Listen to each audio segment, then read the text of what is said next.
Vamos abrir a Bíblia em 2 Reis, no 2 Reis, capítulo 5. 2 Reis, vamos lá no capítulo 5. Podemos ler? Vamos ler até o 14.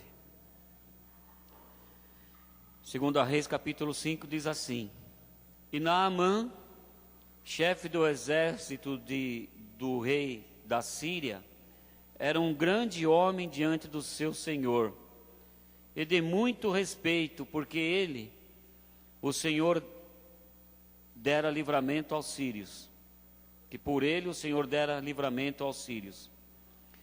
E era este varão, homem valoroso, porém leproso.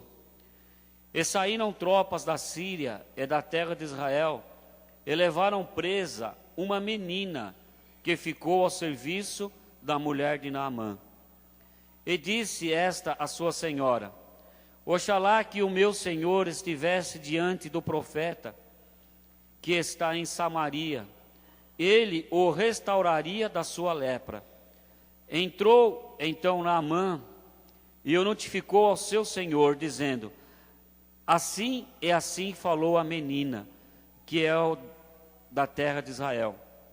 Então disse o rei da Síria: Vai ainda, e enviarei uma carta ao rei de Israel. E foi, e tomou na sua mão 10 talentos de prata, e 6 siclos de ouro, e 10 mudas de vestido. E levou a carta ao rei de Israel, dizendo: Logo, em chegado a ti esta carta, saibas que eu te enviei Naamã, meu servo, para que o restaure de sua lepra. E sucedeu que, lendo o rei de Israel a carta, rasgou seus vestidos e disse: Sou eu Deus para matar e para vivificar, para que te envies a mim, para te restaurar para restaurar a um homem da sua lepra? Pelo que deveras notar, peço-vos que vede que busca ocasião contra mim. Sucedeu, porém, que ouvindo Eliseu, homem de Deus, que o rei de Israel rasgara os seus vestidos, mandou dizer ao rei: Por que rasgaste os teus vestidos? Deixa ouvir a mim, e saberá que há profeta em Israel. Veio, pois, Naamã com seus cavalos e com o seu carro, e parou à porta da casa de Eliseu. Então Eliseu lhe mandou um mensageiro, dizendo: Vai e lava-te 7 vezes no Jordão, e a tua carne te tornará e ficarás purificado. Porém Naamã muito se indignou e se foi, dizendo: Eis que eu dizia comigo: certamente ele será em pé, e invocará o nome do Senhor seu Deus, e passará a sua mão sobre o lugar, e restaurará o leproso. Não são porventura Abana e Farpar, rios de Damasco, melhores do que todas as águas de Israel?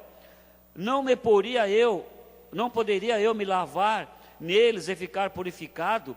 E voltou-se e foi com indignação. Então chegaram-se a ele os seus servos, e lhe falaram e disseram: Meu pai, se o profeta te disser alguma grande coisa, porventura não farias? Quanto mais disseste a ele: Lava-te e ficarás purificado? Então desceu e mergulhou no Jordão 7 vezes, conforme a palavra do homem de Deus. E a carne se tornou como a carne de um menino, e ficou purificado, ou seja, e ficou curado. Amém, queridos? Glória a Deus, Deus querido.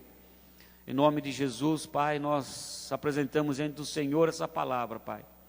Cremos, Deus, que nessa noite grandes coisas o Senhor vai fazer através do Teu Espírito Santo, Deus, nas nossas vidas.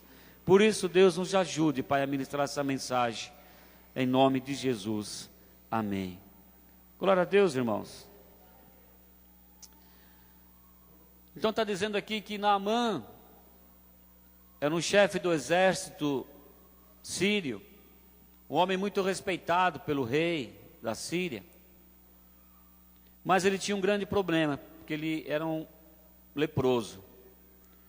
E diz aqui que essa menina que foi sequestrada, de Israel, levada como escrava, Eu vou dar só um panorama assim, para os irmãos mais fora a leitura, que essa menina que ela foi tirada do seu povo, de Israel, e levada cativa para a Babilônia, né? E depois a Síria. Diz que quando viu Naamã, ela sendo escrava ali da mulher de Naamã, diz que ela falou para ela assim: puxa, se o meu Senhor conhecesse o Deus de Israel, com certeza ele seria curado disso aí. E diz que a esposa de Naamã deu atenção a essa menina, levou até Naamã essa notícia, e Naamã ali foi até o seu senhor e pediu autorização para ir para Israel, para que ele fosse ter esse encontro com o profeta de Deus ali, para ser curado. E ali diz que separou uma grande quantia de dinheiro, né, para levar, né, ciclos de ouro, um monte de coisa, presentes para levar, para que ele ofertasse lá, em agradecimento à cura. Mas chegando lá, o rei de Israel não quis nem saber. Pô, mas será que eu sou Deus agora para mandar esse homem aqui, Israel, para ele ser curado? Eu não tenho nada para dar, eu não vou curá-lo, eu não tenho nada. Mas diz que lá existia um profeta, Eliseu. Em Israel existia um profeta.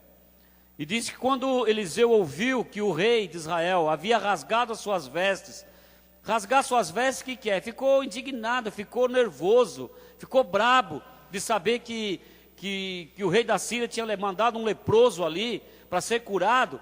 E Eliseu, o profeta de Deus, quando ouviu isso, chegou diante do rei e falou: não, Senhor, deixa ele vir até mim, para ele saber que aqui em Israel existe profeta. Amém, queridos? Como é bom você estar no lugar, e você que é profeta de Deus, você se estabelecer ali e falar: não, deixa vir que eu sou profeta, deixa vir a mim que eu vou orar por ele, ele vai ser curado. Manda vir na minha igreja, manda vir, eu vou na casa dele, eu vou visitar, eu vou no hospital, porque eu sou um profeta de Deus, e quando orar, a pessoa vai ser curada. Quando eu fizer lá uma reunião nos Filhos da Paz, naquela casa, eu vou declarar a paz de Deus ali, porque existe profeta aqui, amém, irmãos? Glória a Deus, você é profeta de Deus. Então as pessoas que vêm até você vai orar, você vai profetizar, e você vai lançar cura ali. E diz que Eliseu falou para o rei: deixa ele me procurar. E diz que Naamã foi procurar aquele homem, e foi procurar Eliseu. Mas quando ele chegou lá, Eliseu falou assim para ele: olha, vai, mergulha 7 vezes no Rio Jordão, mergulha 7 vezes no Rio Jordão, e você vai ser curado. Aí diz que ele ficou indignado, Naamã ficou indignado com isso, porque pensou o quê? Que ele fosse chegar lá, ele fosse fazer algo extraordinário ali, que ele fosse fazer algo muito extraordinário, que ele fosse ver algo assim com os olhos dele, que um mover ali de Deus sobrenatural, que ele fosse ver algo muito grandioso. Mas simplesmente o profeta falou para ele: vai lá no rio, se banha 7 vezes nesse rio, e quando você sair desse rio pela 7ª vez, você vai ser curado. Mas ele falou assim, ficou nervoso: não, desse rio sujo, porque o Rio Jordão, irmãos, naquele contexto que nós estamos falando ali, nessa parte do rio, ele era um rio que ele não era tão limpo quanto os rios que tinham na Síria. Aí quando Naamã chega ali naquele rio, vê aquele rio lá, fala: eu vou nesse rio. É como se você chegasse aqui, vai lá no Tietê, mergulha 7 vezes ali. Você imaginou você mergulhar 7 vezes no rio Tietê, irmão, sair todo chamuscado lá de sujeira, de fezes e tanta coisa ali, para sair curado? Aí Naamã diz: mas lá na Síria não tem rios muito menor que esse. Se fosse para mergulhar, mergulhava lá, que tem rios muito mais limpos, muito melhores do que esses aqui, do que esse rio. Como é que eu, um chefe da guarda, um guerreiro da guarda da Síria, vou me submeter a isso? Mas aí os seus servos chegaram para ele: mas Senhor, se o profeta tivesse falado algo que o Senhor achasse tão extraordinário, o Senhor não iria fazer? Claro, Então, vai perder o quê? Você já está todo leproso mesmo. Ou seja, já está todo podre. Não é? Porque a lepra, uma pessoa leprosa, o que que é? Ela vai, a carne dela vai apodrecendo em vida, né? Você vai perder o quê? Já não tem nada mais para perder. Se o profeta falou, faz.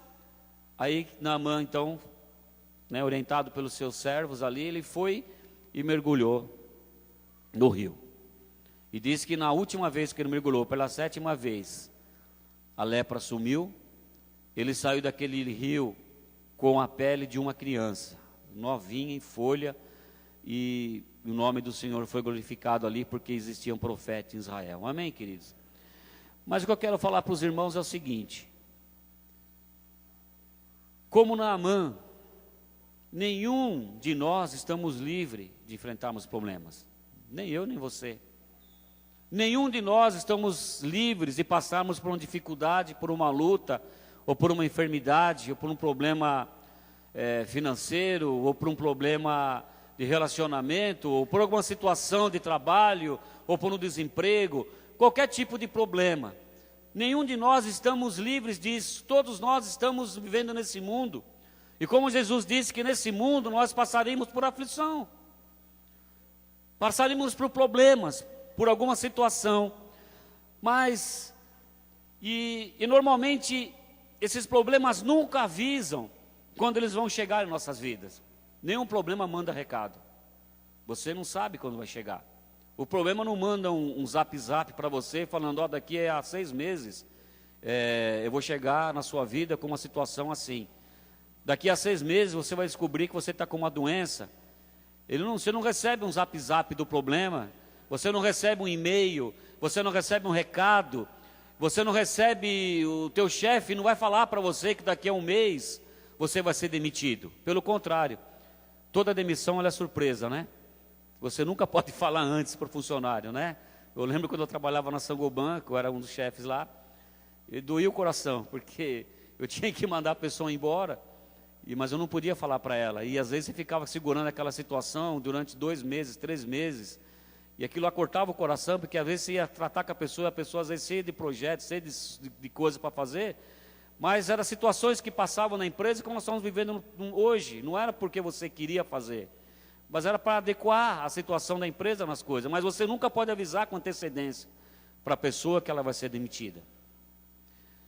Ou seja, o problema nunca avisa com antecedência. E ele sempre chega assim, né? Como nós vivemos esses dias, como a pastora começou com essa dorzinha no estômago, e de uma hora para outra o negócio foi se agravando e não melhorava, até descobrir que era um grande problema, né? Mas não recebi nenhum recado, nunca vai vir um aviso para isso. E normalmente nós somos pegos de surpresa. Você sempre é pego de surpresa. E aquilo que estava calmo, aquilo que era sereno, tranquilo, se torna o quê? Num grande temporal, né? Numa adversidade, e isso é instaurado em muitas vidas, né? Então você que está aqui nessa noite, você precisa estar preparado para algumas coisas. Como é que eu disse, nós nunca podemos estar descuidados. Você é um guerreiro, você está vivendo em tempo de paz, querido. Eu quero falar para você, se prepara para a guerra. Para você ter estrutura, para você ter uma estrutura, para você ter uma estrutura espiritual, para você conseguir ter paz no meio da guerra, esse é o que eu falei, que eu sempre falo para os irmãos, mas eu quero detalhar bem isso hoje para os irmãos, para que você possa ter paz, para você saber que a guerra segue em paz. Em tempo de paz, você precisa estar preparado para uma guerra. Você nunca pode estar descuidado, você nunca pode abaixar a guarda, você nunca pode abaixar e nunca deixar de orar, nunca deixar de ler, nunca deixar de estar na célula, nunca deixar de estar na igreja, nunca deixar de ter uma comunhão com Deus, nunca deixar de ter um devocional com Deus. Você precisa estar todo o tempo preparado espiritualmente para a luta, porque a luta não vai te mandar recado, o problema não vai te mandar um e-mail avisando que vai chegar, e ele chega assim, desse jeito. Ele sempre vai chegar assim. E eu e você não estamos imunes a situações, porque o próprio Jesus disse, e nos avisou, nos alertou, que nesse mundo nós teremos aflições. Então o que eu falo para você, primeira lição que eu quero te dar nessa noite: se você está vivendo paz, tempos de paz, se prepare para a guerra.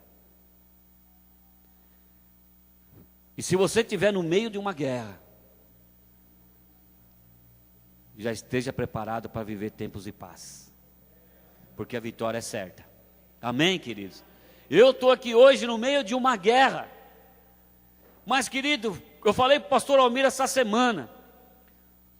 O pastor Almir não queria que eu desse aula. Não, eu quero te poupar, não vai dar aula, que eu estou dando aula pastoral de terça e quinta lá no Vila Vitória. Estou dando aula, estamos no meio do encontro, não queria que eu pregasse hoje. Não, você não pode, eu quero que você se cuidar, pastor. Estou em paz. Eu me preparei, eu venho me preparando para a guerra. Fica tranquilo. Nós estamos em guerra, eu estou em guerra, mas eu estou em paz. Eu já estou me preparando. Preparei no tempo passado. Então, querido, a pastora está em paz, nós estamos em paz, e eu estou aqui em paz para abençoar a sua vida nessa noite. E eu não quero deixar, eu só não estive aqui na quarta e ontem, porque ela estava num período precisando, delicado. Mas, irmãos, eu já sabia que hoje está aqui, porque ela já ia estar bem hoje. Então, irmãos, o que eu digo para você, quando eu quero que você se prepare para isso. Eu quero que você esteja preparado para enfrentar momentos de luta na sua vida, para você nunca desistir daquilo que Deus tem para fazer através de você. Porque enquanto nós estamos cuidando das coisas de Deus, Ele cuida das nossas coisas. O que Ele quer é que nós estejamos sempre assim, atentos, alerta. Como cristãos, como que nós temos respondido, eu e você? Eu já falei aqui, quando eu prego para os irmãos, estou pregando para mim. Porque Deus falou essa mensagem, eu escrevi essa mensagem lá no hospital, durante esses dias todos que eu estive lá, e eu fui meditando, pensando, e Deus foi me dando algumas coisas. E eu tenho uma pergunta, algumas perguntas para fazer. Como cristãos, Deus falou para mim, como cristão, Clóvis, como que você age numa situação dessa? Deus começou a fazer algumas perguntas para mim. Quero saber como que você responde a alguns questionamentos que eu preciso te fazer. E uma das coisas que Ele tem falado para mim, como que você reage, que eu quero passar para você hoje. Como que você tem reagido diante das dificuldades? Que dificuldade? Como você tem reagido quando a dificuldade chega? Que caminho que você toma quando está enfrentando uma tempestade e um problema? Que você vida, quais valores que você tem vivido que vão fazer a diferença, que vai fazer a diferença no momento de luta, no momento de guerra. Então são coisas que nós precisamos pensar. Como é que eu tenho agido no momento de dificuldade? Como que eu ajo? Como cristão, como que eu estou agindo no momento de dificuldade? Como que você tem vivido no momento de tempestade? Como? Quais os valores que você tem preservado? Quais os valores? Eu só queria pedir para os irmãs, por favor, eu queria que vocês sentassem agora, deixe isso daí. Pode deixar aí. Eu queria que os cooperadores, pode sentar também. Eu queria que todo mundo não se distraísse com nada, nem mesmo com os compromissos que nós temos que fazer aqui depois. Depois a gente cuida do lanche, depois a gente cuida, esse momento da palavra é algo muito precioso. É o principal alimento que nós vamos buscar aqui e nós não podemos distrair com nada disso. Porque que valores que eu tenho passado para as pessoas que olham para mim, quando eu estou passando por um momento de luta, que as pessoas que não são cristãos, quando olham para mim e para você que é cristão, qual é o valor que nós temos passado para as pessoas? Que é no momento de adversidade, que é no momento de luta, que é no momento de tempestade das nossas vidas, que as pessoas que estão aí fora, as pessoas da sua família, que não são da igreja, que não entregaram a vida para Jesus, elas que vão ter que olhar para você e ver que nesse momento você tem um Deus em quem você pode confiar. Que você não se desespera, que você não abandona a igreja, que você não para de orar, que você não para de lutar, não é? Como diz aquele cântico da Ludmilla, né? Nunca pare de lutar. Ou seja, por quê? Porque nós precisamos, porque Deus é o nosso combustível. Qual que é o combustível do ser humano, do meu combustível como homem de Deus? Qual que é o meu combustível para que eu continue vivendo, e continue rompendo, e continue buscando, e continue bem? Qual que é o meu combustível? É Deus. Quando o seu carro está acabando a gasolina, a primeira coisa que você faz quando o ponteirinho está chegando na reserva, o que você faz? Você vai buscar o posto mais próximo, para quê? Para você abastecer o seu carro, para que ele continue a viagem. Agora eu vejo que muitos cristãos, no momento que está acabando o combustível, ou seja, no momento de uma luta, no momento de uma adversidade, no momento de uma tempestade, eu vejo que muitos cristãos nesse momento, ele abandona. É nesse momento que ele para de vir na igreja, é nesse momento que ele para de orar, é nesse momento que ele para de ler, é nesse momento que ele para de estar na célula. Ah, por que você não veio na célula? Ah, irmão, estou passando por uma luta, estou passando por um problema, a minha família, meu filho está doente, a minha esposa está doente, o meu marido ficou desempregado, eu não posso mais, eu não tenho força, eu não tenho força para ir na igreja, porque o aluguel venceu, eu não tenho dinheiro, eu não tenho força para ir na igreja. Exatamente, querido. Você precisa estar na igreja, você precisa estar na cela, porque ali você vai receber o combustível para você continuar rompendo. Então, muitas vezes nós damos resposta, nós tomamos o caminho oposto ao caminho que nós precisamos buscar, para buscarmos a solução, buscarmos bem, estarmos bem. Ou seja, o meu desejo nessa noite, querido, é que essa mensagem possa ajudar a você e me ajudar também a crescermos espiritualmente. Porque hoje nós somos o quê? Entenda uma coisa, querido, hoje nós somos seres espirituais. Ou seja, antes de aceitarmos Jesus, nós éramos simplesmente carnais. A nossa carne buscava o quê? A nossa carne, ela alimentava a nossa alma com desânimo. A nossa carne alimentava a nossa alma com coisas mundanas. A nossa carne alimentava a nossa alma com tristeza.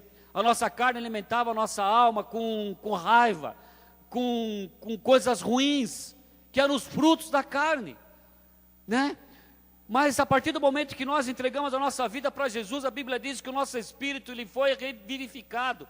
Ou seja, então para que nós agora possamos alimentar a nossa alma com coisas espirituais. Por quê? Quando você alimenta a sua alma com coisas espirituais, a sua alma se sente fortalecida, a sua alma se sente animada, você se sente pronto para a batalha, pronto para orar, pronto para guerrear, pronto para estar na igreja, pronto para estar na cela, pronto para ser usado por Deus em qualquer situação que você vive.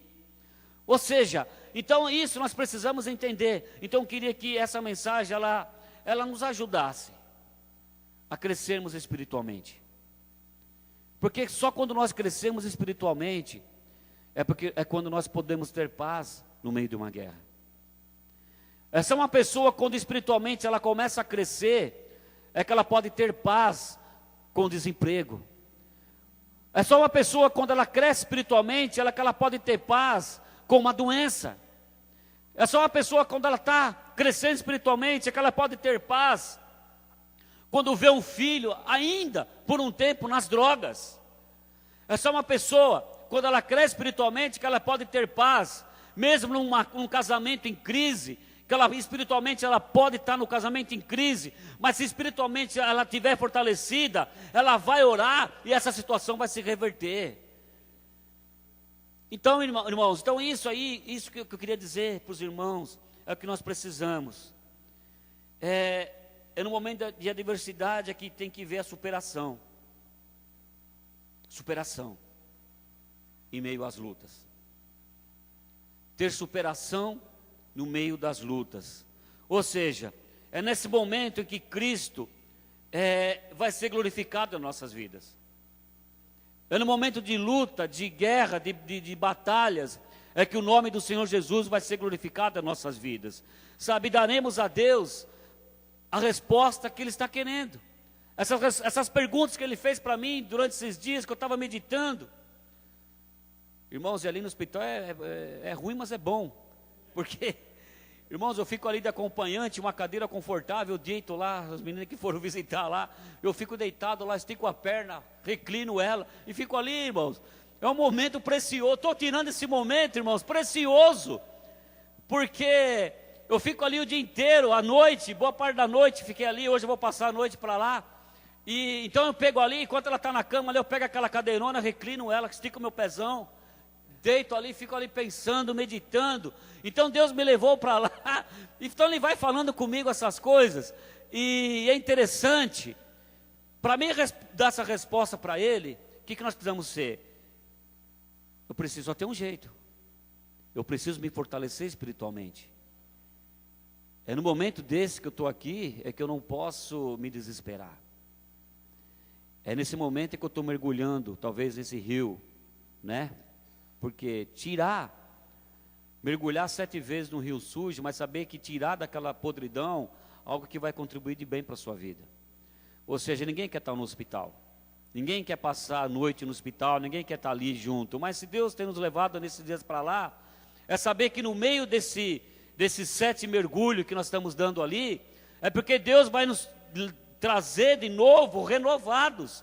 Naamã saiu daquele rio, com uma pele de bebê, renovado, e renovado para quê? Para continuar vivendo, e fazendo algo realmente, e testemunhando do milagre que aconteceu na vida dele, e diz que quando ele deu o 7º mergulho ali, daquele rio, a pele dele saiu limpinha, e saiu glorificando o nome do Senhor Jesus. Então eu creio que essas respostas que nós temos que dar é exatamente nisso. Mas eu queria, nesse momento, não focar muito em Naamã aqui. Eu não quero focar muito na vida de Naamã, nem nos mergulhos que ele deu, e nem no milagre que aconteceu na vida de Naamã. Alguém me chamou a atenção nessa palavra. Alguém me chamou a atenção nessa palavra. E não foi o profeta. Não foi o profeta que me chamou a atenção, Eliseu. Não foi a Naamã.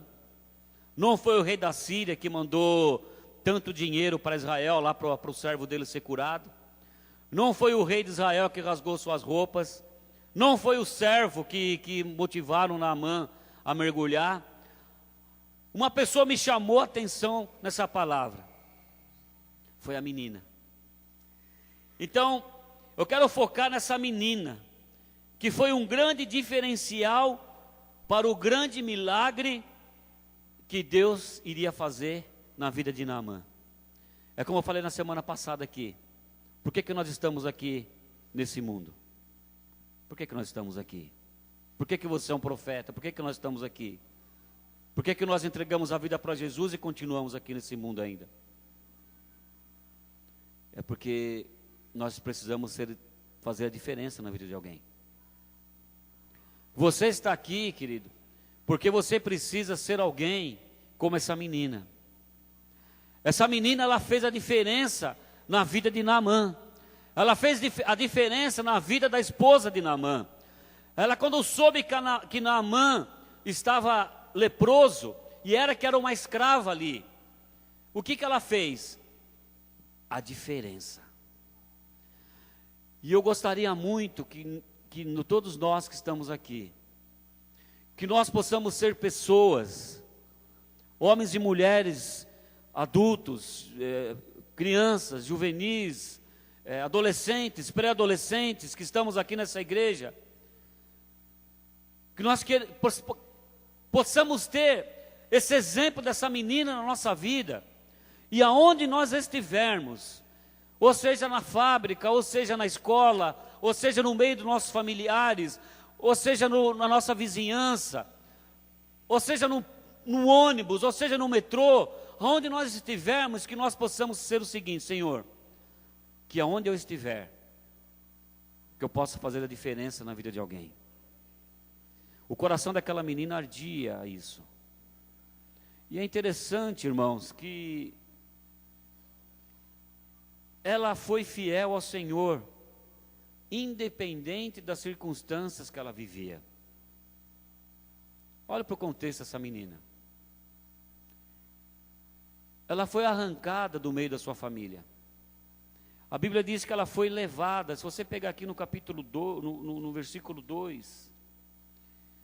E saíram as tropas da Síria e da terra de Israel, levaram presa uma menina que ficou a serviço da mulher de Naamã. Olha a situação dessa menina. Imagina essa menina que eu creio que ela deve ter aqui por volta de uns 12, 13 ou 14 anos, por aí. O exército sírio invade Israel, ela vai até Israel e diz que pega essa menina, tira ela da liberdade, tira ela do meio do pai, da mãe, dos irmãos, e leva ela para a Síria como escrava. Imagina o coração dela como deveria estar. E ela sendo uma serva de Deus fiel, a família dela de israelita sendo serva de Deus fiel, o povo escolhido por Deus. De repente ela se vê numa terra estranha, longínqua, não podendo mais estar no convívio da mãe, dos irmãos, pai. Cadê a família? E ela saiu da liberdade e foi ser escrava na casa de Naamã. Agora imagina ela, a fidelidade dessa menina, a circunstância que ela estava vivendo ali, mas em nenhum momento você vê ela murmurando. Ela não murmurou, ela não se desesperou, pelo contrário, irmãos, ela foi levada escrava para bem longe, foi tirada a liberdade dela, ela se viu presa e sem nenhuma perspectiva de resposta aos olhos humanos, que ela fosse ser liberta de novo. Ou seja, contudo, ela era uma serva de Deus autêntica e fiel. Ou seja, ela não perdeu a sua identidade. Irmãos, uma coisa que nós nunca podemos perder, independente da situação que você esteja vivendo, as circunstâncias não podem mudar a nossa identidade. Eu sou cristão, eu amo a Deus, independente das circunstâncias que eu esteja vivendo. Eu amo a Deus. Se Deus fizer, Ele é Deus. Se Ele não fizer, Ele é Deus. Se Ele curar, Ele é Deus. Se não curar, Ele é Deus. Porque Ele já provou que Ele te ama e que me ama. Ele já provou tudo. Ele já provou quando Ele entregou o Filho dEle para morrer por todos nós naquela cruz, para que nós possamos viver uma eternidade inteira com Ele.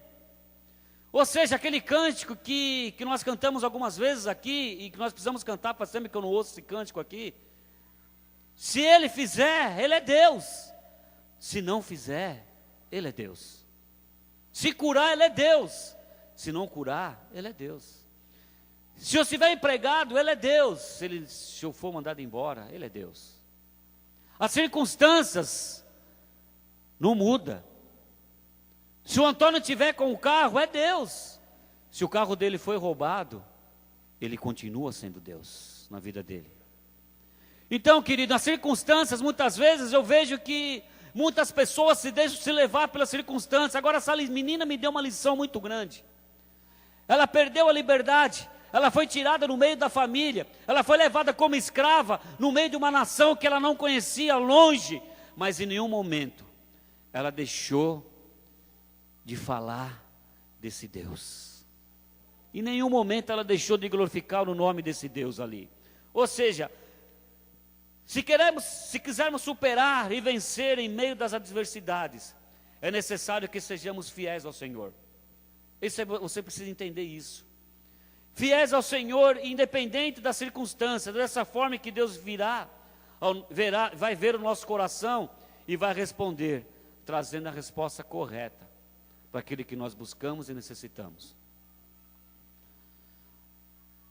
Você precisa ser convicto de uma coisa: Deus te ama.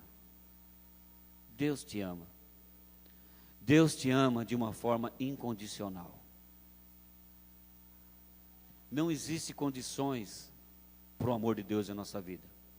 Não existe, querido. Não existe nenhuma condição na sua vida que vai condicionar a aumentar ou diminuir o amor de Deus. Não existe. Por isso que em qualquer situação que nós estivermos vivendo, nós precisamos entender isso. Porque quando você entende isso, é muito simples. Então essa menina, queridos, eu vejo que ela deu algo muito importante. E nós estamos vivendo esse momento do encontro, e eu vejo que ela levou Naamã até o encontro com Deus, naquele rio. Levou ou não levou? E quando nós falamos do encontro aqui, que nós falamos, você precisa, é um negócio tão simples, irmãos, que às vezes nós complicamos.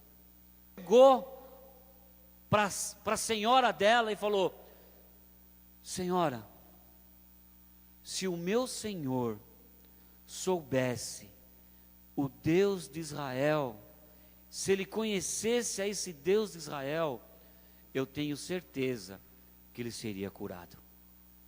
Só isso. Ela só fez esse convite para que Naamã fosse até Israel ter um encontro com Deus. E é isso que nós estamos vivendo. Dia 29 e 30 de setembro e 1 de outubro, nós queremos levar pessoas a ter esse encontro com o Deus de Israel. É só isso.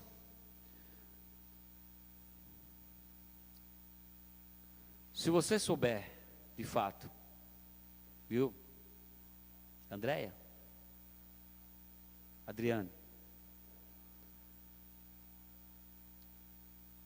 se você conhecer esse Deus, que eu, não só de ouvir falar, se você conhecer esse Deus de Israel, que tem feito na minha vida tantas coisas, ele vai poder, com certeza, te dar muitas alegrias na sua família. Restauração completa. Vai para o encontro. Você vai ver. E talvez esse encontro para você é dar 7 mergulhos no rio sujo. Falou, mas esse pastor está louco, eu ir no encontro?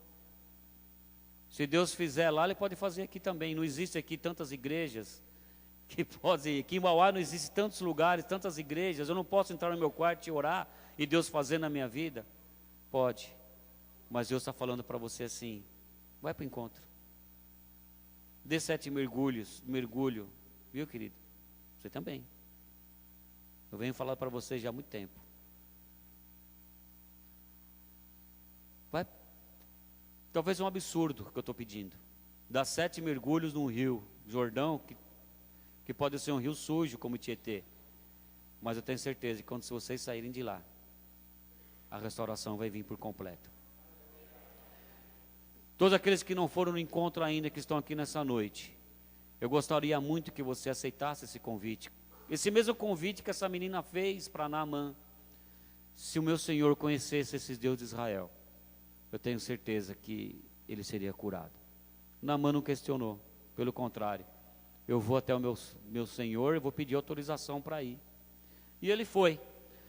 Mas irmãos, é tão simples assim. Ou seja, é simples assim. Porque Deus age na simplicidade, querido. Deus age na simplicidade. Mas Naamã, quando chegou lá, ele queria ser, alguma coisa vai acontecer aqui. vai cair raio do céu, vai cair, o que vai ter lá, Deus vai se aparecer, vai falar, não, Deus age na simplicidade, é simples assim, simplesmente se o Senhor conhecesse esse Deus de Israel que eu conheço, quantas coisas Ele pode fazer na sua vida. Irmãos, quero dizer uma coisa para você.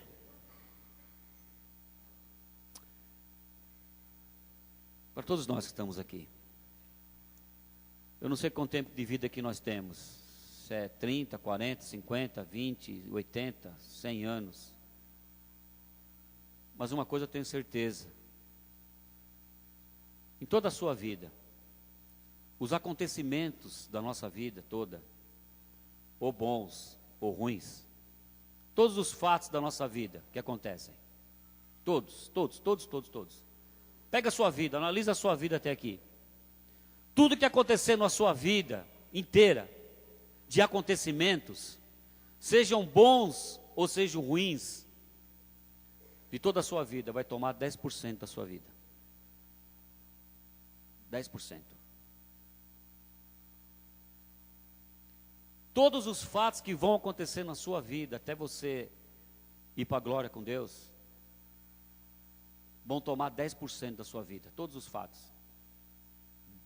entre bons e ruins. Os outros 90% é de como você vai reagir em cada um desses fatos. É o que vai determinar a sua vitória ou a sua derrota. Isso é muito importante. Não esqueça. Quando Jesus Cristo disse que nesse mundo nós teríamos aflições, Ele estava englobando das aflições com as coisas boas 10%. Mas quando Ele fala assim, tem de bom ânimo, Ele estava motivando você nos 90% de como você deveria reagir. Tem de bom ânimo, porque eu venci. Ou seja, então 90% das coisas que acontecem na nossa vida é da maneira que você reage, a resposta que você vai dar nos acontecimentos. Tem pessoas que quando acontece uma coisa boa, ela responde, até mesmo numa coisa boa, ela dá uma resposta negativa para Deus. Ela se esquece de que Deus está proporcionando aquilo, coisa boa. E quando acontece algo ruim, ela dá uma resposta ruim.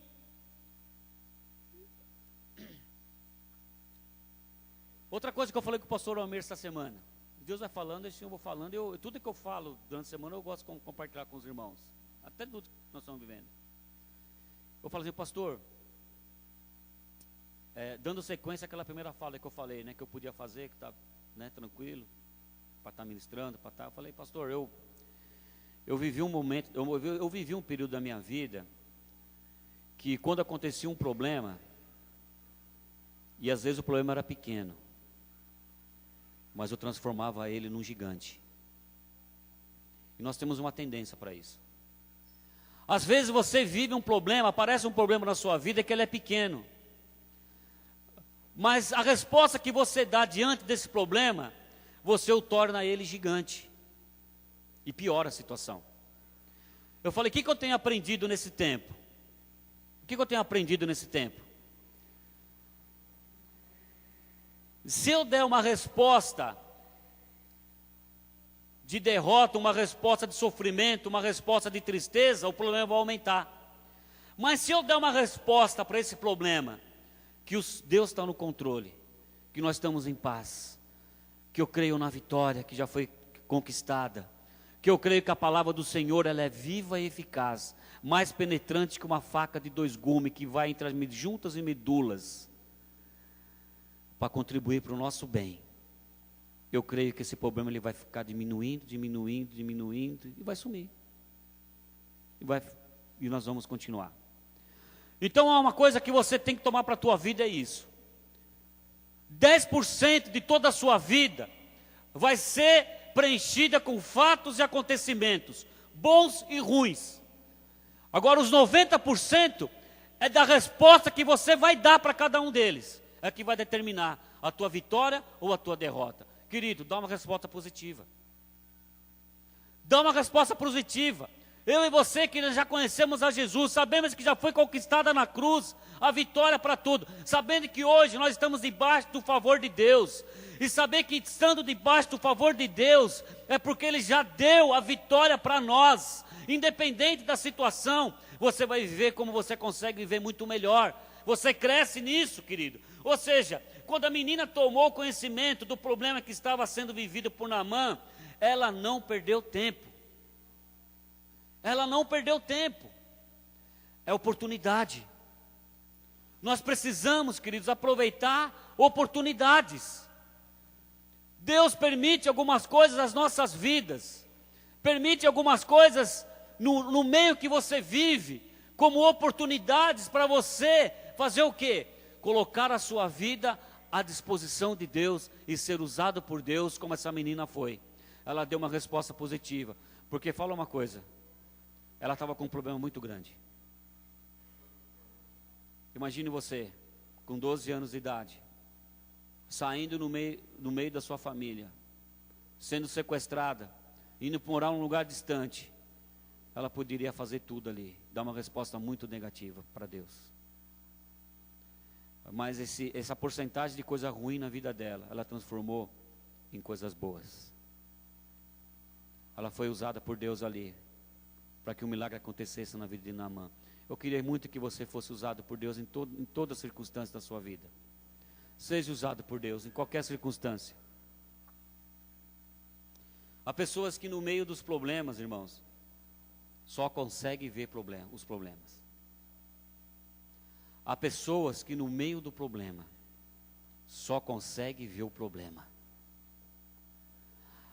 Há pessoas que no meio de um problema só conseguem ver o problema. O exército de Israel estava sendo afrontado pelos filisteus há muito tempo pelo gigante. Há muito tempo Golias estava afrontando o exército de Deus ali. O exército filisteu, através do gigante Golias, estava afrontando aquele povo há muito tempo. Aí vai um menininho lá, franzino, raquítico, ruivinho. Um menino levar marmita para os irmãos que estavam se acovardando, se apequenando. Na verdade, Golias não era tão grande assim. Na verdade, o exército de Israel que estava se apequenando diante daquele homem. Mas aquele menino franzino, magrinho, quando ele chegou ali e viu que todo o exército de Israel só estava olhando o problema, que era Golias, o que ele fez? Ele não olhou para o problema, mas ele olhou para quê? Para o exército que ele era ali. O Deus do exército que ele era ali. Porque ali, Deus não era o Deus daquele exército que estava se apequenando, se acovardando já há muito tempo diante de Golias. Porque Deus não é Deus de um exército de covardes. Presta atenção. Nosso Deus, Ele não é Deus de um exército que se acovarda no meio do gigante, no meio dos problemas. O Deus que eu conheço, Ele não é um Deus que se acovarda, Ele não é um Deus de um exército que se acovarda diante de um problema. Mas aquele menino chegou ali diante do Golias e falou: você pode vir contra mim com espada e lança, mas eu vou contra você em nome do Senhor dos Exércitos, porque eu faço parte do exército de Deus. Amém, queridos?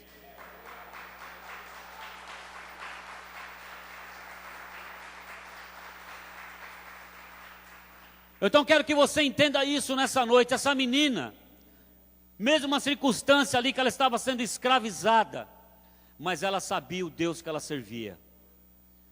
E ela estava ali para glorificar o nome de Deus.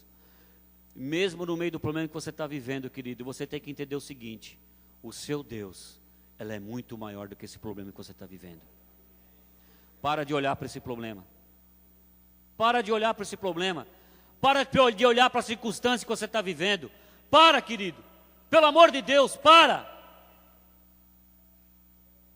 Olhe para o Deus que você serve, que Ele é maior que um câncer. O Deus que você serve, Ele é maior que um câncer. Ele é maior que um desemprego. Ele é maior que o seu problema de família. Ele é maior que os seus filhos que podem estar hoje na droga. Mas se você se engrandecer diante de Deus e falar: Deus, o Senhor é o Deus que eu sirvo e eu sei que o Senhor está na frente. Você só precisa do quê? De uma funda e de pedrinha. Só isso. Só isso. Na verdade, essa funda e essas pedrinhas têm um nome: fé. Fé. Fé. Porque sem fé, você pode fazer tudo na igreja, querido. Você pode ser um excelente músico. Você pode ser um excelente ministro de louvor. Você pode ser um dos maiores eloquentes pregadores da palavra de Deus. Pode pregar. Você pode fazer o que você quiser. Sem fé, é impossível agradar a Deus. Sem fé. Por tudo que você possa estar fazendo, querido, mas se você não tiver fé no Deus que você serve, você não está agradando a Deus. Você só precisa saber de uma coisa: o meu Deus, Ele é maior que esse problema. E quando você está vivendo no meio do problema, você já não vê mais o problema, mas você só vê Deus. Você só vê Deus. Eu quero que você veja Deus em tudo. Eu quero que você tire os olhos do seu problema. Tire os olhos do seu problema. Roubar o carro, bater o carro, seja o que for. Nesse mundo, 3 aflições, é assim mesmo. Mas essa menina olhava para algo muito maior. Ela tinha um caráter confiável.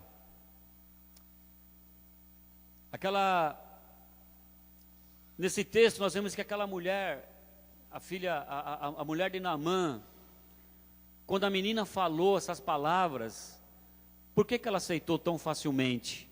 Por que Naamã aceitou tão facilmente ir para Israel? Porque aquela menina estava servindo na casa dele de uma maneira irrepreensível. Ela estava sendo uma escrava ali, mas ela estava fazendo tudo na casa do seu Senhor com excelência. Ela teve credibilidade. Aquela menina, ela teve credibilidade, porque imagina, ela veio de uma terra longínqua, não era conhecida de ninguém. Ela passou a trabalhar como escrava na casa de Naamã, sendo serva da esposa de Naamã. Mas ela chega para a esposa de Naamã e fala assim: se o meu senhor conhecesse, e ela imediatamente, ela deu crédito às palavras daquela menina. Porque ela havia testemunho daquela menina. De fato, se ela está falando, Naamã, olha só, nós trouxemos essa menina como escrava para cá. Olha só, olha o trabalho que ela faz. Olha tudo que ela faz aqui na nossa casa com tanta excelência. Ela cuida dos afazeres. Eu imagino que ela limpava a casa de Naamã. Ela fazia a comida. Ela cuidava das coisas. Ela secretariava a esposa de Naamã com alegria no coração. Então, quando ela falou para a esposa de Naamã aquilo, o que ela fazia? Ela ganhou credibilidade. Por quê? Ela via que, de fato, aquela menina tinha um Deus no coração dela, poderoso para fazer infinitamente mais daquilo que ela estava falando ou pensando. Você precisa ser assim. Eu preciso ser assim. As minhas palavras, elas têm que baterem com aquilo que eu estou fazendo. As minhas atitudes têm que bater com as minhas palavras, aonde eu estiver. Você consegue levar as pessoas para o encontro? Sim, porque quando você fala do encontro para alguém, as pessoas vão dar crédito, porque elas veem na sua vida uma transformação. Você só não está falando que o seu Deus pode curar. você está falando com a sua própria vida, que o seu Deus, Ele é poderoso para curar. Porque as pessoas olham para você e vê caráter de Deus em você, vê testemunho de Deus em você, vê uma vida de Deus em você. Então quando você fala para alguém de Deus, você fala para alguém de Jesus, e as pessoas olham para você e falam, de fato, a Cris é uma mulher de Deus. Porque eu conhecia a Cris no passado, e eu sei o quanto que ela mudou, foi transformada, e eu conheço o caráter dela agora. Se ela está falando, nós vamos obedecer. E Naamã olhando para aquela menina, e vendo realmente o que ela falou, batia com aquilo que ela vivia. Naamã olhou para aquela menina, e viu que aquilo que ela falou, batia com aquilo com que ela vivia. Isso é poderoso demais. As nossas atitudes, irmãos, falam muito mais do que as nossas palavras. Naamã só aceitou ir para Israel porque as atitudes daquela menina já falou antes. As nossas atitudes chegam primeiro do que as nossas palavras. As pessoas que te conhecem, que convivem com você, elas vão conhecer você. Quando você falar para ela, as suas atitudes já chegaram primeiro. Por isso que você só basta abrir a boca e convidar. Para qualquer coisa, para a cela, para o encontro.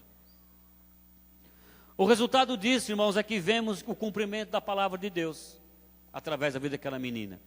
Naamã foi para Israel, teve aquele encontro com o profeta, obedeceu, ou seja, e foi curado. Só queremos superar, só iremos superar as lutas quando nós aprendemos realmente os valores cristãos, os valores de Deus que estavam na vida dessa menina. Eu não sei o que você tem vivido nesses dias. Eu não sei se os seus sonhos têm sido roubados. Eu não sei.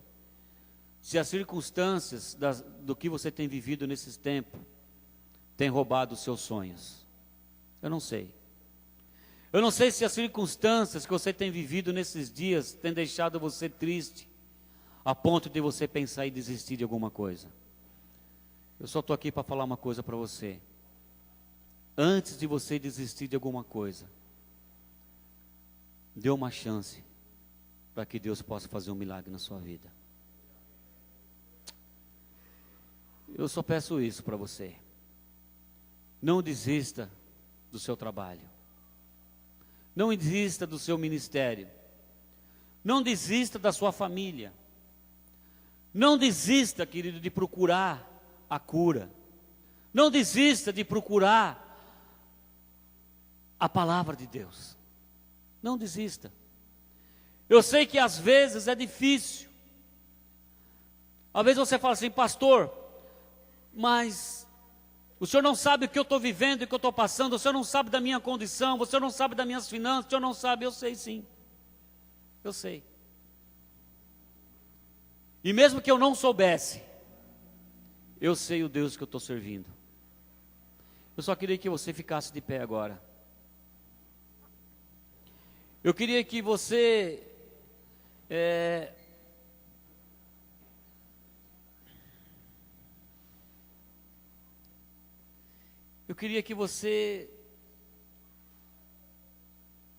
fosse fiel ao Senhor, independente das circunstâncias que você está vivendo.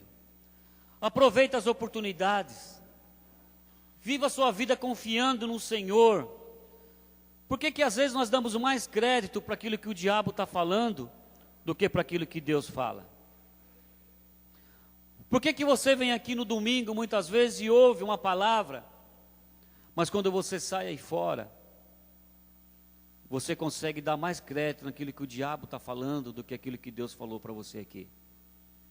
Estava conversando com o Antônio esses dias, com os discipuladores aqui, reunião, segunda-feira tinha uma reunião com os irmãos.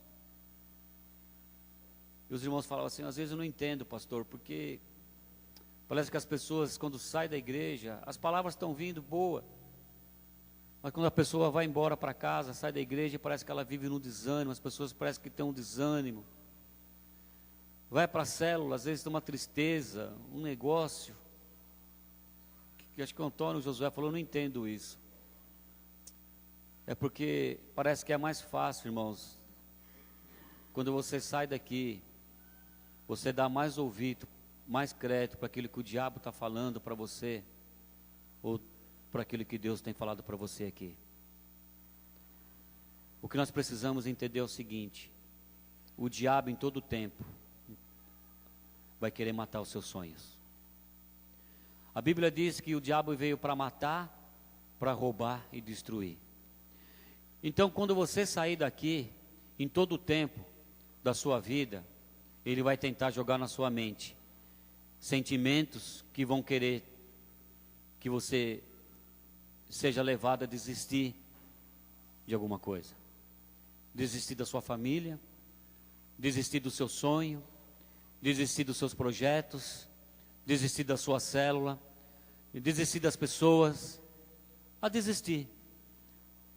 O diabo ele está aí no mundo para isso, para fazer você parar, para desistir, para te roubar, para te escravizar. O diabo queria fazer daquela menina que ela vivesse agora o tempo todo da vida dela como uma escrava. Não, você saiu da vida da sua família, você foi roubada, você foi tirada, e você vai ser simplesmente uma escrava agora na Síria. Mas ela não deu ouvidos para o diabo, pelo contrário, ela deu ouvido para aquilo que Deus fosse fazer através da vida dela. Eu queria muito que você, querido, a partir dessa noite, quando você sair daqui com essa palavra no coração, e o diabo vai querer falar para você durante essa semana, que você não pode, que você não consegue, que essa doença vai te matar, que essa tristeza vai te destruir, que o seu casamento vai acabar, que essa crise vai te levar a uma demissão, que as suas contas você não vai conseguir pagar. Mas eu quero que você tape os ouvidos e a boca do diabo e não olhe mais para o seu problema. Fala para o diabo assim: você está tentando vir contra mim, diabo, com essas palavras que são espadas e lança para me destruir. Mas eu vou contra você, porque Deus já prometeu para mim a vitória.